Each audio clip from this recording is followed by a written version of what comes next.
Let's discuss guys, so welcome to this video. Let's discuss about budget expectation जो very soon आने वाला है। तो क्या क्या एक्सपेक्टेशन है, क्या क्या हमको सोचना चाहिए उसके बारे में and all. So union budget 2026। तो पहला तो देखो, मिडिल क्लास टैक्स का रिलीफ कुछ आना चाहिए, राइट। एवरीबडी इज एक्सपेक्टिंग कुछ तो टैक्स स्लैब में चेंज आए। कुछ लोग तो ये भी बोल रहे हैं कि हस्बैंड वाइफ का दोनों का टैक्स स्लैब अगर एक सेम कर दिया जाए तो दोनों को बेनिफिट मिल जाएगा। So all those things are there in the demand. Then simple income tax rules. तो अभी देखोगे तो बहुत लोगों को समझ में नहीं आ रहा है न्यू रिजाइम क्या है।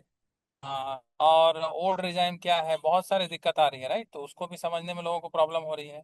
तो अगर और स्मूथ कर दिया जाए तो और इजी हो जाएगा। देन ऑब्वियसली स्पेंडिंग की जब बात करें तो more spending on infrastructure like roads, railway, metro, ports and other development projects. But देखोगे तो already government is doing lots of infrastructure spending. But इसको अभी कंटिन्यू ही रहने वाला है, बिकॉज इंडिया को अगर ग्रो करना है तो इसको आपको कंटिन्यू ही रखना पड़ेगा। Yes, so this has to be continue. Manufacturing sector को भी बहुत सारा सपोर्ट मिलने वाला है। Yes, so that's also we are expecting government is expected to support Indian manufacturing. Yes, जहाँ जहाँ भी इंडियन अभी टैरिफ की वजह से भी काफी हिट हुआ है मैन्युफैक्चरिंग इंडस्ट्री को एंड ऑल, उसको भी ओवरकम करने के लिए कुछ बेनिफिट दिया जा सकता है। Strong banking and credit growth. तो बैंकिंग का भी थोड़ा अभी टाइट चल रहा है situation, as you must have seen, right. तो बैंकिंग स्टॉक्स उतने नहीं कर रहे हैं, तो उसके लिए भी कुछ लेके आ सकती हैं रूल्स एंड ऑल। तो that also will drive the banking and credit growth. Then green energy और ईवी सपोर्ट। तो जैसा कि आप देख ही रहे हो, 2-3 सालों से ग्रीन एनर्जी को बहुत फोकस में रखा जा रहा है। बहुत सारे सब्सिडीज भी दिया जा रहा है। अगर आप समझो ईवी वाला कार बाई करते हो तो बहुत सारा बेनिफिट्स है। सोलर सिस्टम पे बहुत सारा बेनिफिट है। तो डेफिनेटली बहुत कुछ फोकस किया जा रहा है इलेक्ट्रॉनिक व्हीकल को लेके, है ना। और चार्जिंग के इंफ्रास्ट्रक्चर को लेके भी बहुत सारा बूस्ट ऑलरेडी आ चुका है और इसको कंटिन्यू करना है।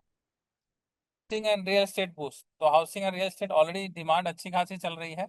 बट लास्ट 1 ईयर में देखा जाए तो थोड़ा सा डिमांड में स्लोनेस आया है, तो उसको भी बूस्ट करने का है। तो अगर देखोगे तो प्रीमियम हाउसिंग में बहुत ज्यादा डिमांड है। लोधा, डीएलएफ, ये सब प्रोजेक्ट बहुत आसानी से बिक जाते हैं। बट जो लोअर मिडिल क्लास वाला जो होता है ना, अफोर्डेबल हाउसिंग वाला कौन सा, वो थोड़ा डिमांड कम हुआ है। तो उसको भी बढ़ाने वाले हैं। डेफिनेटली कुछ तो कुछ बूस्ट मिलेगा।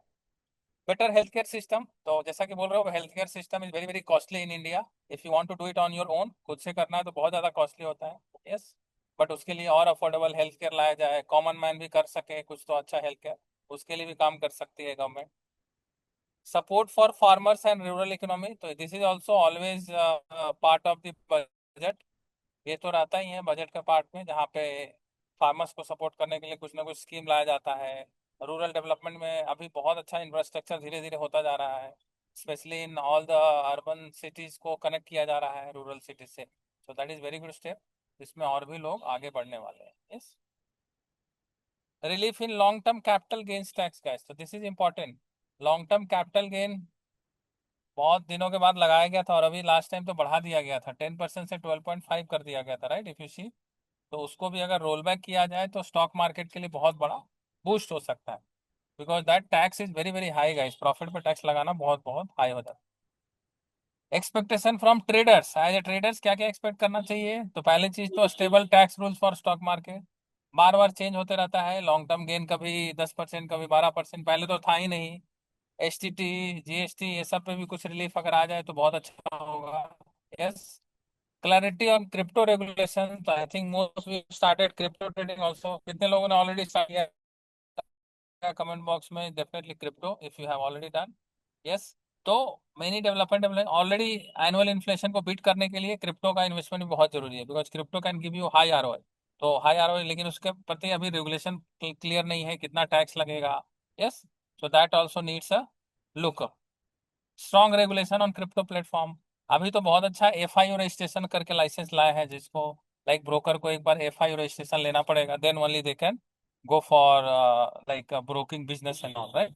बट उसमें और भी कोई रेगुलेशन अभी नहीं है। Like in India we have SEBI for stock market, same way RBI for rupees and everything, right, banks and all. तो सेम वे क्रिप्टो के लिए भी कोई रेगुलेशन या तो सेबी के अंडर आ जाए या तो कोई नया रेगुलेटर आ जाए, तो और अच्छे से मजा आएगा करने में। Yes, lower trading cost for retail investors. तो बहुत सारा ट्रेडिंग कॉस्ट आपको टैक्स में जाता है, चार्जेज में जाता है। बहुत सारे चार्जेस हैं, एसटीटी है, जीएसटी है, बहुत कुछ है। हाँ, सेबी के चार्जेस होते हैं, टर्न ओवर फी होते हैं, बहुत सारी चीजें होती हैं। उसको ऑन टॉप ऑफ दैट जो बचा उस पर टैक्स होता है, right. This is very very high. इसको अगर कम किया जाए तो डेफिनेटली और बूस्ट आएगा। ब्लॉकचेन एंड वेब 3 सपोर्ट, जैसा कि देख रहे हो सब जगह टोकनाइजेशन चल रहा है, everywhere people are going for tokenization. तो यहाँ पे ब्लॉकचेन को अगर बढ़ावा देना है, क्रिप्टो को बढ़ावा देना है, तो that could be a good thing. तो वेब 3 एक बहुत अच्छी टेक्नोलॉजी आ रही है गाइस। जैसे मार्केट में .com बबल आया था, सेम वे अभी वेब 3 का बबल चल रहा है। तो इसको भी सही करना पड़ेगा। अगर इसमें लोग आना शुरू कर देंगे तो बहुत आगे इंडिया जा सकता है। एंड बाकी सब कंट्री ऑलरेडी वेब 3 और ब्लॉकचेन की तरफ जा रही है, तो इंडिया को ऑल्सो उस हिसाब से कुछ ना कुछ रूल्स आने चाहिए। तो these are the expectation from budget का। तो thank you so much and you can also write, आपको क्या लगता है इस बजट में क्या क्या हो सकता है, क्या क्या, कमेंट बॉक्स में जरूर लिख के बताइए मुझे आपकी क्या एक्सपेक्टेशन है। Okay much, and let's see how the budget pans out. Thank you.